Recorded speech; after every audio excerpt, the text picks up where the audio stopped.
Every journey begins with curiosity, an urge to chase the horizon and see where the lesser-known roads lead. On this trip, we followed a path shaped more by wonder than by itinerary. Stretching from the crimson mesas of southern Utah through the remote basins of Nevada into the volcanic heart of the Sierra Nevada, and down, we passed through ghost towns and granite temples, along ancient lake beds and living calderas.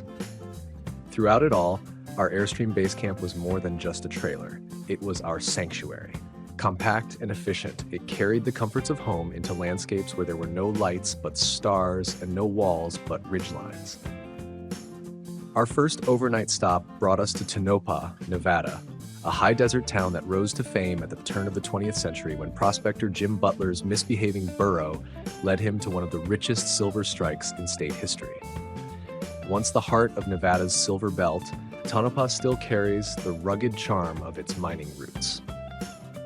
We found our spot for the night tucked behind the Tonopah Station Hotel and Casino, where the full hookup RV spaces offered plenty of room, easy access to town, and a surprisingly quiet setting despite being steps from US Route 95. Dinner that night was at the Tonopah Brewing Company, just a short walk from camp. Inside, we found cold craft beer, generous plates of barbecue, and a spotless, welcoming interior.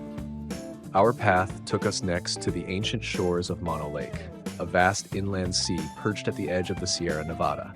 Formed at least 760,000 years ago, possibly older, Mono Lake is one of North America's oldest continuously existing lakes, born in the shadow of the Long Valley caldera and sustained by runoff from the Sierra's eastern slopes. For most of its history, Mono Lake was much larger, part of a network of glacial lakes that once filled this arid basin. But as the climate warmed and the glaciers retreated, the lake gradually shrank. In the 20th century, its size was reduced even further when the Los Angeles Department of Water and Power began diverting its tributary streams in 1941, causing the water level to drop by over 45 feet. With no outlet to the sea, Mono Lake became hypersaline and alkaline, now measuring roughly 2.5 times saltier than the ocean. Three sites here stand apart: the Tufa Towers, surreal limestone formations that rise like frozen fountains where freshwater springs once met lake water; the South Tufa area, where visitors can walk among the densest clusters of these towers; and Panum Crater, a plug dome volcano that emerged just 650 years ago, offering a raw, tactile glimpse into the region's volcanic past. Mono Lake is not only a scenic stop, it's a living relic of Earth's geologic and ecological story, still evolving before our eyes.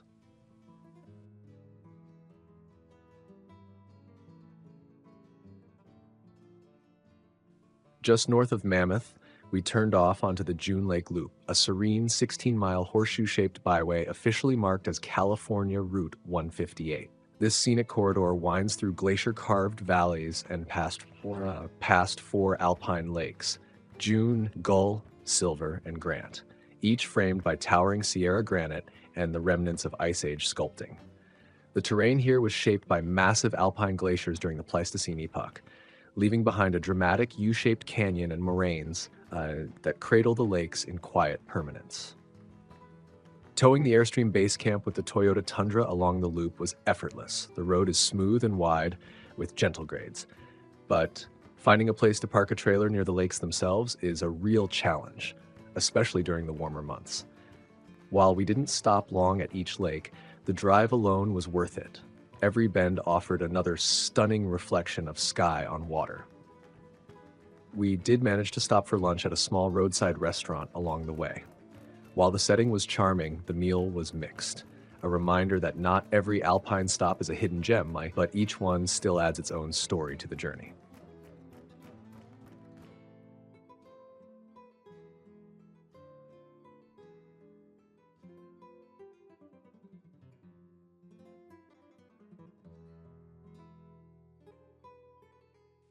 The following morning, we laced up our boots and set out on a short but rewarding hike to Crystal Lake, one of the gems tucked high in the Mammoth Lakes basin.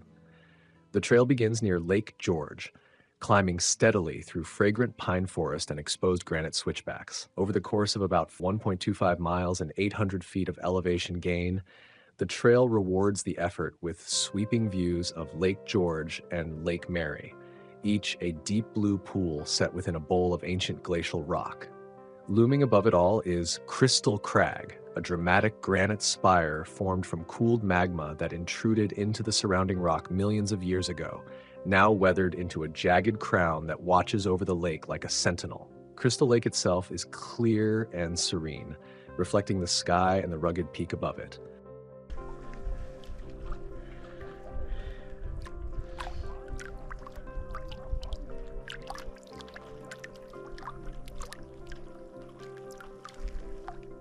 A short drive from Mammoth took us to the Inyo craters, a pair of deep, forested pits that serve as a quiet reminder of the volcanic forces still simmering beneath this landscape. These craters were formed roughly 600 years ago by phreatic eruptions, violent steam explosions that occurred when magma rising from below encountered cold groundwater. One of the highlights of our time in Mammoth was riding the aerial gondola to the summit of Mammoth Mountain, a lava dome complex that crowns the western edge of the Long Valley caldera. At 11,053 feet, the summit offers a sweeping, unobstructed view in every direction, from the jagged minarets to the west, to the silvery glint of Mono Lake to the north, and on a clear day, even the distant shimmer of Death Valley, far to the southeast. Mammoth Mountain itself began forming around 110,000 years ago, built by successive eruptions of dacitic lava that pushed up through the Earth's crust. Standing at the top, surrounded by ancient volcanic terrain, it's easy to feel both elevated and humbled, perched on a summit shaped by fire, now cooled and weathered into something vast and quiet. The ride up is smooth, but the view from the top is unforgettable.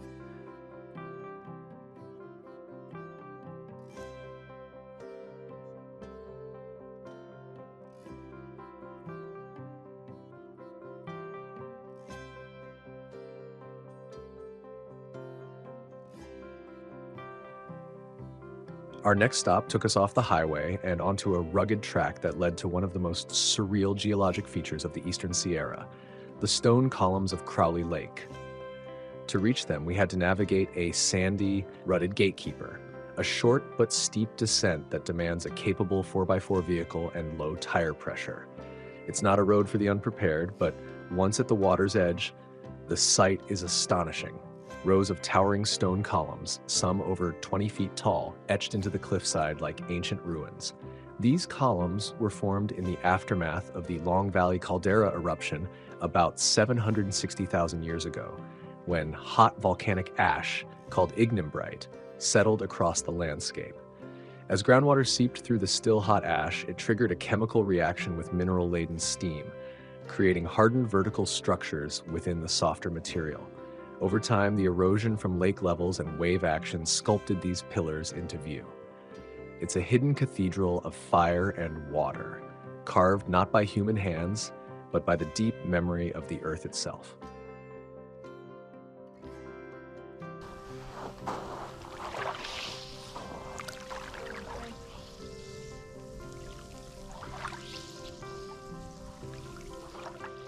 Tucked beneath towering granite cliffs, Convict Lake offered a moment of stillness and beauty along our journey.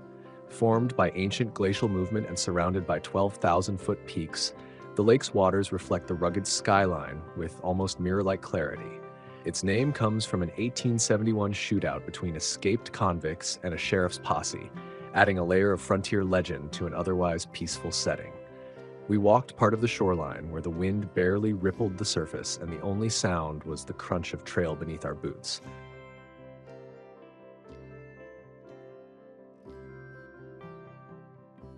Not far from Crowley Lake, we explored one of the most vivid displays of Earth's inner workings at the Hot Creek geological site.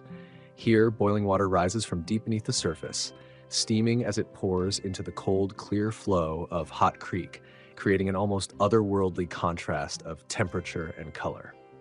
The geothermal energy comes from molten rock lying just a few miles underground, close enough to heat groundwater to scalding temperatures before it emerges in sudden bursts.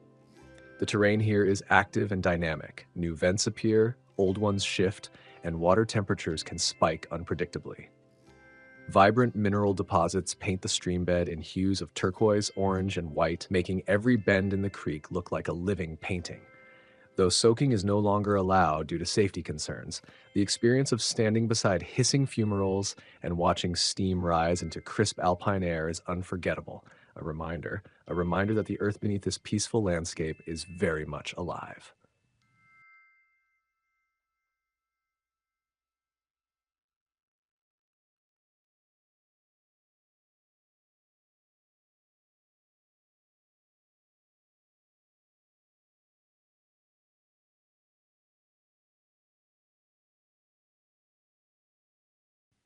With the airstream hitched up once again, we made our way south along the scenic spine of the eastern Sierra, following the wide valley as it opened into the high desert near Lone Pine.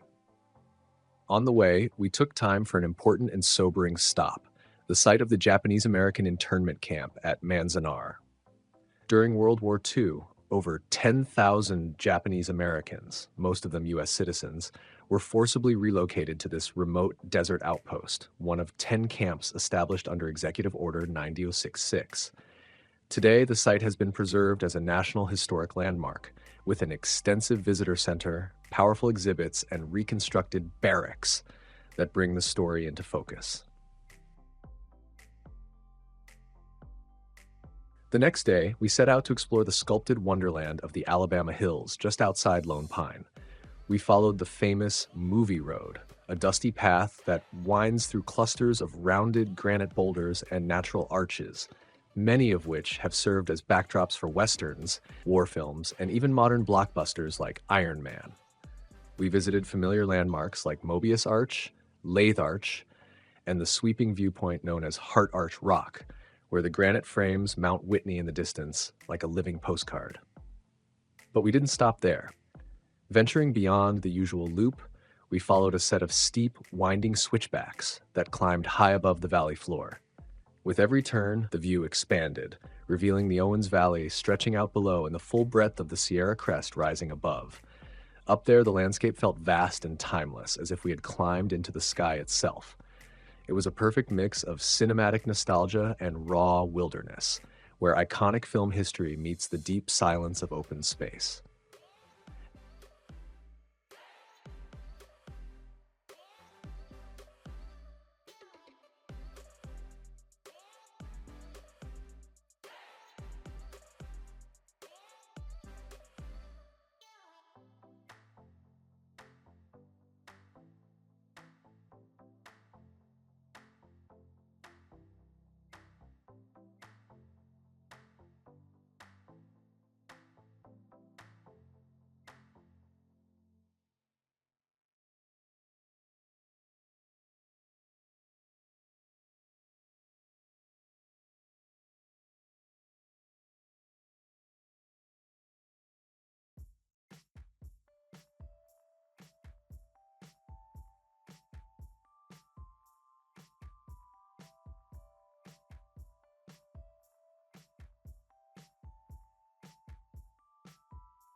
The final leg of our journey took us eastward, crossing through the stark, sun-baked expanses of Death Valley on our way back home to Utah.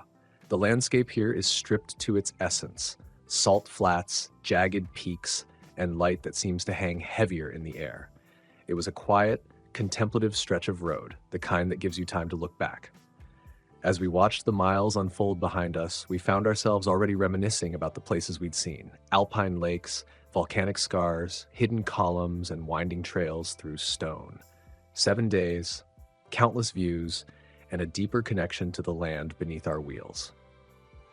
This trip reminded us why we chase these roads, not just for the sights, but for the feeling of freedom, of discovery, and of being exactly where we're meant to be. And of course, we're already looking forward to the next one.